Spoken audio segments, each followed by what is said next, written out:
बच्चों, अब हम देखेंगे बोर मॉडल द्वारा इलेक्ट्रॉन के वेग की गणना कैसे करें। तो यहाँ पे हमने माना कि nवें कक्षा में घूम रहे इलेक्ट्रॉन का वेग v है। ये जो इलेक्ट्रॉन घूम रहा है उसको हमने nवीं ऑर्बिट मान लिया और यहाँ पे v वेग से वो क्या कर रहा है, घूम रहा है। ठीक है, तो आप हमें समीकरण 3 से पता है कि v square equal to Z E square upon M R. ठीक है, और समीकरण 5 से हमको nवें कक्षा की त्रिज्या भी पता है, r equal to N square upon H square और 4 pi square M Z A square. तो मान लीजिए हम इसे समीकरण 1 मान लें और इसे समीकरण 2 मान लें।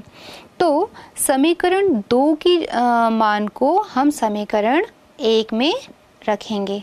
तो इसको मान को रखने पर हमें क्या प्राप्त होता है, v square equal to Z A square into 4 pi square M Z E square upon M into N square Z square.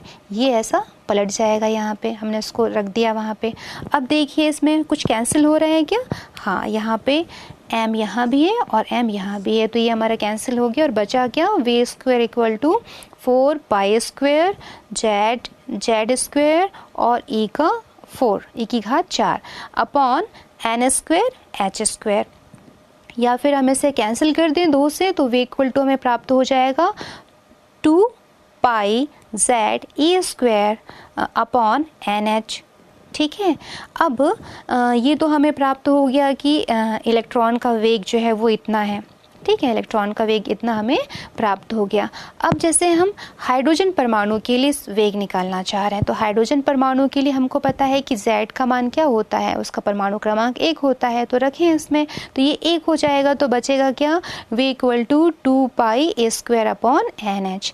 अब यहाँ पे हम देखें पाई और यहाँ पे जो चार्ज है और ये प्लांक कांस्टेंट है, ये सभी क्या है, कांस्टेंट है। तो बचा क्या हमारे पास, v व्युत्क्रमानुपाती 1 अपॉन n। इसका मतलब क्या हुआ, इसका मतलब है कि इलेक्ट्रॉन का वेग कक्ष संख्या के व्युत्क्रमानुपाती होता है। मतलब इलेक्ट्रॉन नाभिक से जितना दूर होगा उसका वेग उतना ही कम होगा।